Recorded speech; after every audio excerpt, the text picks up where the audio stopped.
இன்ன ஷிர்க லசுல்முன் அசீம், இருப்பதிலேயே மிகப்பெரிய அநீதி அது ஷிர்க்கு. ஏன் அப்படின்னா, ஒருவருக்கு சொந்தமான ஒரு விஷயத்தை எடுத்து இன்னொருத்தருக்கு கொடு, இது அநியாயமாக இல்லையா? அப்போது சட்டம் போடுறது அல்லாவுடைய வேலை, அதை தூக்கி இன்னொருத்தவன்கிட்ட கொடுத்து இந்த இவங்க விரும்பின மாதிரி அதை சேஞ்ச் பண்ணுறாங்க அப்படின்னா இது அநியாயம். இதை விட பெரிய அநியாயம். இதனால் எவ்வளோ பெரிய பாதிப்பு. நீ கடன் கட்டலை அப்படின்னா உன் வீடு ஜப்தி, புரியுதா? இதே ஒரு கார்ப்பரேட்டு கடன் கட்டலைன்னா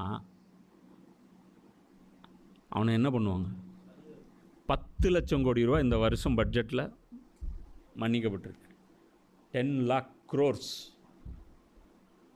அது பிரித்து கொடுத்தான்னு வச்சுக்கோ, 10 லட்சம் பேர் 1 கோடி ரூபா இருக்கிற கோடீஸ்வரன் ஆயிடுவான்.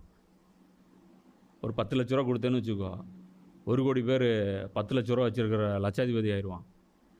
1 லட்ச ரூபா கொடுத்தேன்னு வச்சுக்கோ, ஒரு 10 கோடி பேர் 1 லட்ச ரூபா வச்சு செட்டில் ஆயிடுவான். புரியுதா? யாருக்கு கொடுத்துருக்காங்க? கொடுத்துருக்காங்க. நீ பண்ணால் ஒரு குற்றம், அவங்க பண்ணால் வேறு. புரியுதா? இதனால் எவ்வளோ பெரிய ஃபசாது நடக்கு, புரியுதா இல்லையா?